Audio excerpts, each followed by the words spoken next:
फजर का वक्त मांगने का है, तो सारी रात तो गुजर गई गेमें खेलते, टीवी देखते, और जो लेने का वक्त था तू सो गया, तो कैसे आएगा तेरे पास? तो उठे सवेरे, बंदों से मांग के देख लिया, बड़ी इज्जतें खराब हुई। फजर का वक्त उठ के झोली फैलाए। मेरे रसूल पाक अलैहिस्सलाम फरमाते, रब फरमाते, जब बंदे मेरे आगे झोली फैलाते मुझे शर्म आती है, कैसे खाली वापस कर दूं?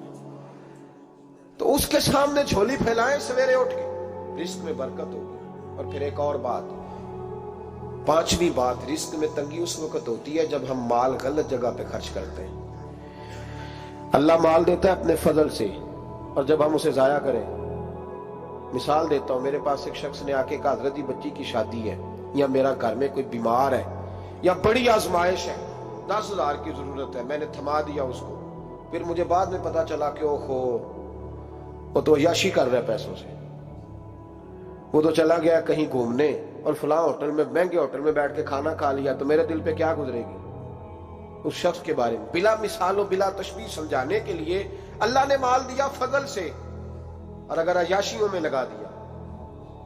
सूफिया फरमाते हैं कि अगर एक धेला तू हराम जगह पे खर्च करे ना, एक धेला, तो 1,00,000 दिनार की बरकत तेरे घर से उठ जाती है।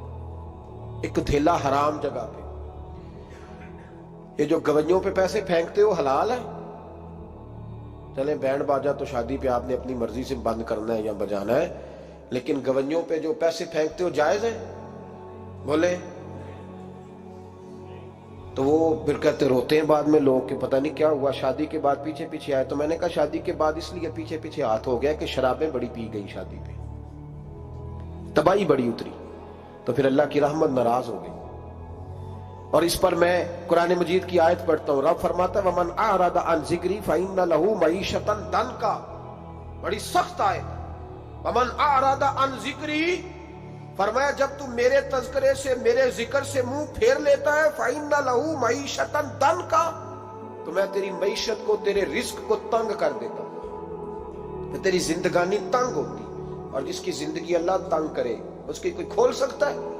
कहते हैं बड़ी जगहों पे गया हूं, बड़ी फूके मरवाई, बड़े दम कराए, हालात सही नहीं होते, तो मस्जिद आके तौबा कर। वो कह रहा है फइन्न लहू मईशतन दनका, ऐलान है कुरान पाक का कि जब तू मेरे जिक्र से मुंह फेरेगा, रोटी मेरी खाए और पैसे लेके याशी करे, मस्जिद आई ना।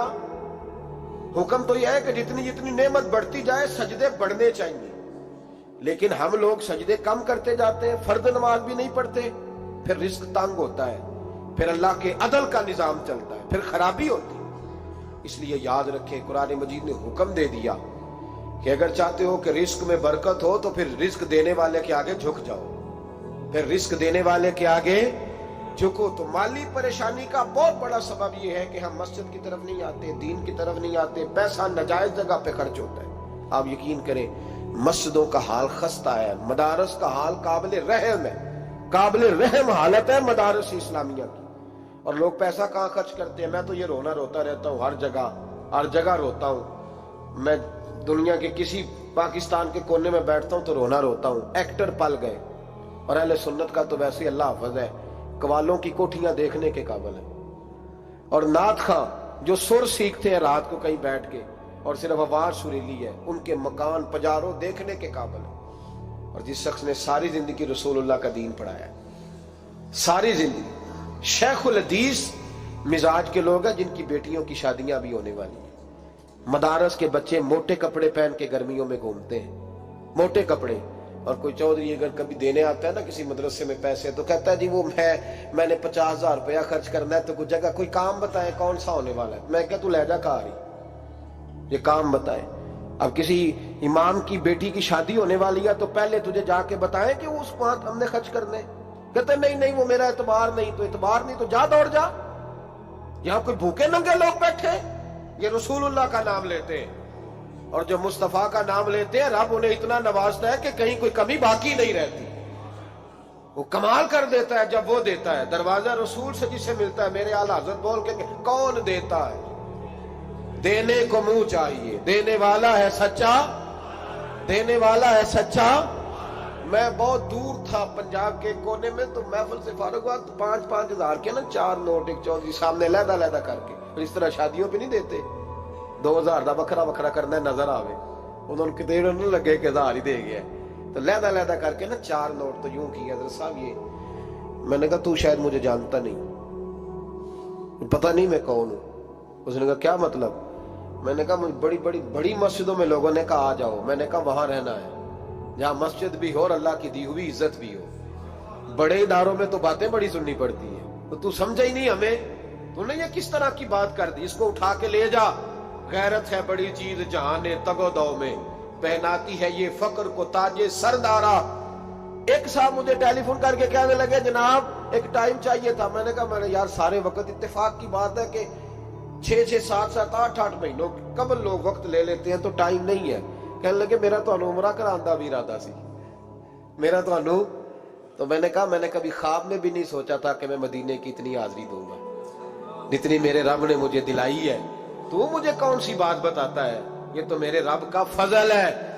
मीरा दी गल ना गरीबा दी गल है, मदीने च जाना नसीबा दी गल है। तू कैसी बात बताता है कि थोड़ा सा मैं इशारा दूंगा तो शायद बंदा जो है वो फौरी तौर पे पिघल जाएगा? ऐसा मसला ही कोई नहीं। मेरे रब का तो इतना करम है कि हमने ख्वाब में भी नहीं सोचा था कि इतना नवाजेगा। तो ये लोग गलत समझते हैं।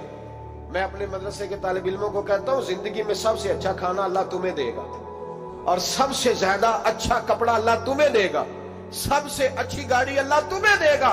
बस एक शर्त है, सारी जिंदगी मोहम्मद अरबी के वफादार रहना, रसूलुल्लाह के निजाम से हुजूर के तरीके से कभी गद्दारी कभी ना करना। बड़ा नवाजेगा और इतना नवाजेगा तुमने कभी सोचा भी नहीं होगा।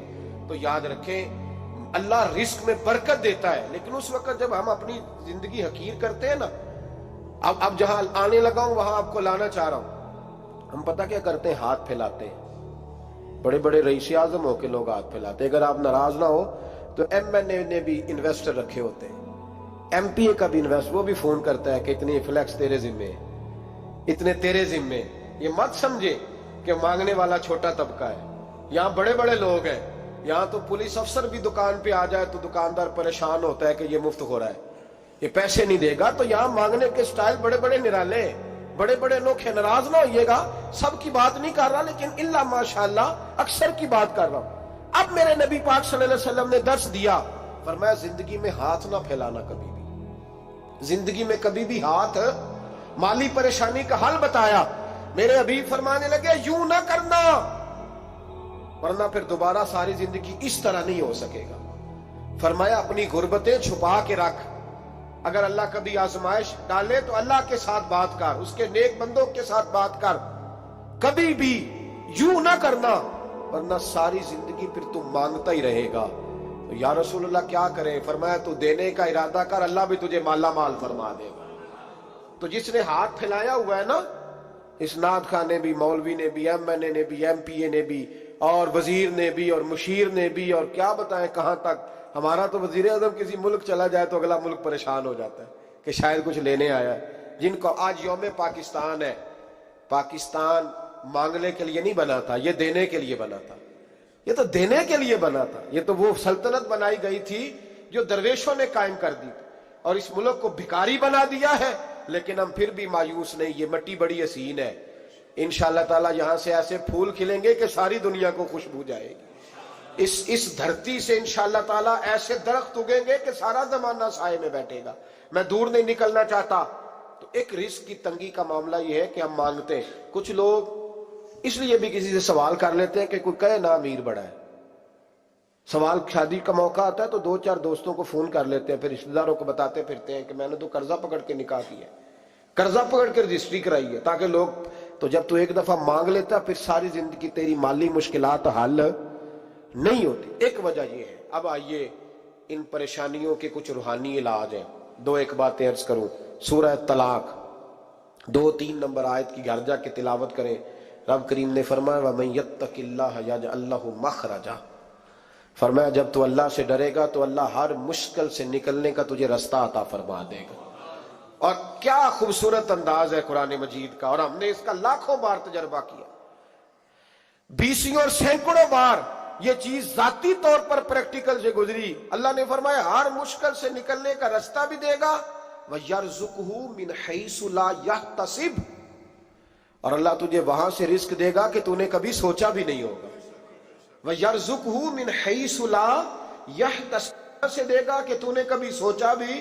ایک صحابی تھے حضرت عوف بن مالک رضی اللہ تعالیٰ، کہتے میرا بچہ کافروں نے قید کر لیا، گھر میں غربت پہلے بڑی زیادہ تھی، میں دروازہ رسول پہ آیا، حضور اب کیا کروں؟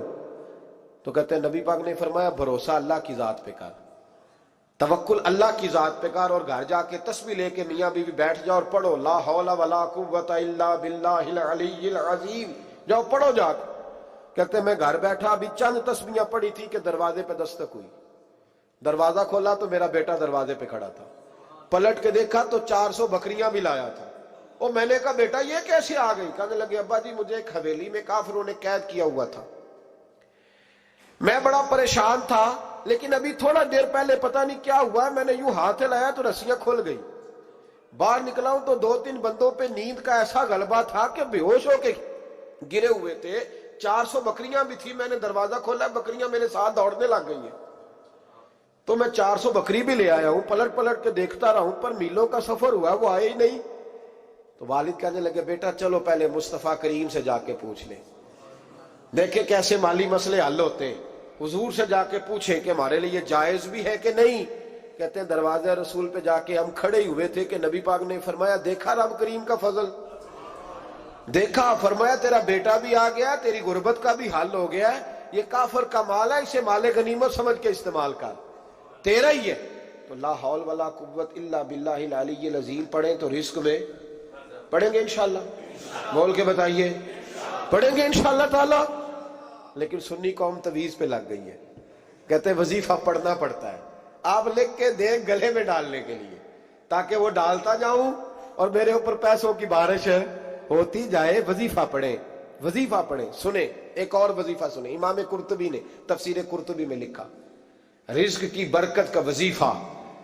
امام قرطبی نے لکھا ہے حضرت انس بن مالک رضی اللہ تعالیٰ عنہ کہتے ہیں ایک شخص حضور کی بارگاہ میں آیا، کہا یا رسول اللہ صلی اللہ علیہ وسلم غربت بڑی ہے، بڑا دکھی ہوں، بڑا پریشان ہوں. تو حضور نے وظیفہ بتایا، فرمایا جب بھی گھر جاؤ نا گھر والوں کو سلام کہنی ہے، السلام علیکم. یعنی کب کہنی ہے؟ جب بھی جاؤ. کب کہنی ہے؟ یعنی گھر سے نکلے ماچس لینے کے لیے، واپس آ کے کہنا السلام علیکم. پھر گھر والوں نے کہا ہو یاد نہیں رہا تھا، وہ تو چینی بھی ختم ہو گئی ہے. پھر گئے چینی لینے تو واپس آ کے پھر السلام علیکم. انہوں نے کہا خو ناراض نہ ہوئیے گا، پتی بھی نہیں چائے کی. اب واپس گئے تو پھر واپس آ کے کیا کہنا ہے؟ تو نبی پاک صلی اللہ علیہ وسلم نے فرمایا جب بھی گھر جا السلام علیکم کہے اور 3 دفعہ سورۃ اخلاص پڑھ دے. اور سورت بھی وہ بتائی جو سب کو آتی ہے، قل هو اللہ احد اللہ الصمد لم یلد ولم یولد ولم یکن لہ کفوا احد. 3 دفعہ یہ پڑھ دے. صحابی بڑے سیانے تھے، بڑے مسئلے حل کرتے تھے ہمارے، فٹافٹ بول پڑے وہ صحابی، کہنے لگے حضور میری تو چھوٹی سی فیملی ہے، کئی دفعہ بچے گھر نہیں ہوتے، ننھیال گئے ہوتے ہیں، تو پھر کیا کروں؟ حضور نے فرمایا جب گھر میں کوئی نہ ہو تو اپنے نبی پہ درود و سلام پڑھ دینا، تیرے نبی کا کرم تو تیرے گھر میں ہوگا نا. حضرت انس بن مالک رضی اللہ تعالیٰ عنہ فرماتے ہیں کہ ہم انتظار میں تھے کہ بندہ واپس آئے اور رزلٹ بتائے. کہتے ہیں وہ کچھ دنوں کے بعد واپس آئے تو عجیب بات کی انہوں نے. ہمسایوں سے کئی دفعہ بندے کی نہیں نا اتنی بنتی، اور کئی دفعہ لگتا ہے کہ میرا ہاتھ اوپر ہی رہے، یہ کہیں مجھ سے تگڑے نہ ہو جائے. کہتے ہیں وہ آئے، نبی پاک صلی اللہ علیہ وسلم نے کہا کیا حال ہے تیرا؟ تو عرض کرنے لگے یا رسول اللہ صلی اللہ علیہ وسلم وظیفہ تو میں نے اپنے لیے پوچھا تھا اور میرے تو ہمسائے بھی امیر ہو گئے. حضور وہ تو میں نے اپنے لیے پوچھا تھا اور میرے دائیں بائیں والے لوگوں میں بڑی برکت ہوئی ہے. تو میرے محبوب مسکرانے لگے. حضور فرمانے لگے گویا برکتیں تیرے گھر میں جب برسی ہیں تو چھن چھن کے ان کا فیض اللہ نے تیرے ہمسایوں کو بھی عطا فرمایا. مشکل تو نہیں وظیفہ؟ کیا کرنا ہے؟ نہیں تو نہیں آکھنا مشکل لگتا مجھے نہیں. تسی کر دینا سلام لو، تسی کہنا بندے اسی کرتے سلام اسی لویے، تسی لو جاؤ کے دوبارہ. گھر جا کے کیا کرنا ہے؟ چلے کچھ نہ کچھ 55% بولے ہی ہیں ماشاءاللہ. کیا کریں گے؟ السلام اور پھر کیا پڑھنا ہے؟ سبحان اللہ. 3 دفعہ سورۃ اخلاص پڑھ دیں، فرمایا اللہ برکت پیدا کر دے گا. اب سنیں، ایک دوست آئے کہنے لگے حضرت جی بڑے پیروں کے پاس گیا ہوں، مالی مسئلہ حل نہیں ہوتا. تو میں نے کہا میں تجھے نبی پاک کی بارگاہ میں نہ لے جاؤں؟ پیروں کے پیر کے پاس نہ چلے جائیں؟ میں نے کہا سن تیرا مالی مسئلہ حضور حل کر دیتے. مشکات میں حدیث ہے, ایک صحابی نے کہا حضور غربت ہے, فرمایا روز رات کو سورت واقعہ پڑھ, تیرے گھر میں فاقہ نہیں آئے گا. اور یار بتاؤ, جب نبی پاک نے کہہ دیا نہیں آئے گا تو آئے گا, حضور نے کہہ دیا نہیں آئے گا تو آئے گا, اللہ اکبر, آ ہی نہیں سکتا. تو وہ والا وظیفہ پڑھ جو مصطفیٰ کریم نے بتایا ہے, اور رب کریم کی بارگاہ میں گویا نیت ہو کہ یا اللہ میں کوئی خود تو نہیں نہ پڑھ رہا, تیرے نبی نے بتایا ہے, سورت واقعہ پڑھ, تیرے گھر میں فاقہ. حضرت عبداللہ ابن مسعود رضی اللہ تعالیٰ عنہ بیمار ہو گئے, شدید بیمار, اور بیٹیوں کے باپ تھے, بیٹیاں زیادہ تھیں. حضرت عثمان غنی رضی اللہ تعالیٰ عنہ کا دور خلافت تھا. جناب عثمان غنی تیمارداری کرنے آئے اور کہنے لگے عبداللہ آپ بڑے بیمار ہیں, ابن مسعود آپ بڑے علیل ہیں, کچھ پیسے نہ بھیج دوں خزانے سے؟ تو حضرت ابن مسعود کہنے لگے ضرورت نہیں, کہا آپ کی بیٹیاں ہیں کام آئیں گے. تو آپ فرمانے لگے میں نے بیٹیوں کو خزانہ دے دیا ہے. کہا کیا خزانہ دیا ہے؟ کہنے لگے میں نے اپنی بیٹیوں کو پابند کر لیا ہے, وہ رات کو روز سوتے وقت سورت واقعہ پڑھ کے سوتی ہے. تو نبی پاک نے کہا فاقہ نہیں آ سکتا, تو لہذا میری بیٹیوں پہ کبھی فاقہ نہیں آ سکتا. تو روز یہ تو کہتے ہو داماد جی سے کہ بھئی آپ مہربانی کرو, کو خرچہ بڑھاؤ, بچی بڑی پریشان ہے, تو بچی کو بھی ایک خزانہ دے دو, اس کو بیٹے روز رات کو سورت واقعہ پڑھا کر. رات سورت واقعہ پڑھے, صبح سورہ ملک پڑھے, دن کے وقت سورت بقرہ پڑھے. میرے نبی پاک صلی اللہ علیہ وسلم نے فرمایا جس گھر میں سورت بقرہ پڑھی جائے, جن تو کیا شیطان بھی دوڑ جاتا ہے. تو کوئی جادو اثر کر سکتا ہے؟ تو ان وظیفوں پہ عمل کریں جو نبی پاک صلی اللہ علیہ وسلم نے ہمیں عطا کیے ہیں. حضور غوث پاک نے بھی ایک وظیفہ بتایا ہے, وہ بھی بتا دوں آپ کو. غوث اعظم رضی اللہ تعالیٰ عنہ کی خدمت میں ایک شخص آیا, اس نے کہا حضور بڑی تجارت کرتا ہوں, کام نہیں چلتا. فرمانے لگے اب تو اللہ سے تجارت شروع کر دے. کیا مطلب؟ فرمانے لگے 10 کمائے تو ایک اللہ کے رستے میں دے, رب کریم اس کے بدلے میں تجھے 70 عطا فرمائے گا. اس نے کہا حضور اس طرح کروں؟ فرمایا تو یہ کر کے دیکھ, عبد القادر جیلانی وعدہ کرتا ہے اللہ تیری مدد کرے گا. غلام کہتے ہیں وہ 6 مہینے کے بعد آیا.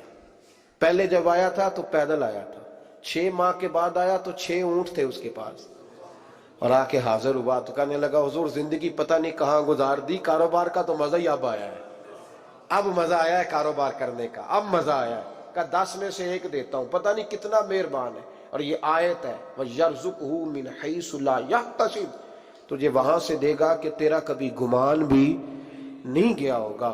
روحانی معاملات کو بھی ضرور شامل حال رکھیں, اور مال مانگے اس سے جو بے حساب دیتا ہے, دنیا داروں سے نہیں مانگے, اس سے مانگیں جو دیتا ہے تو پھر بے حساب ہی دیتا ہے.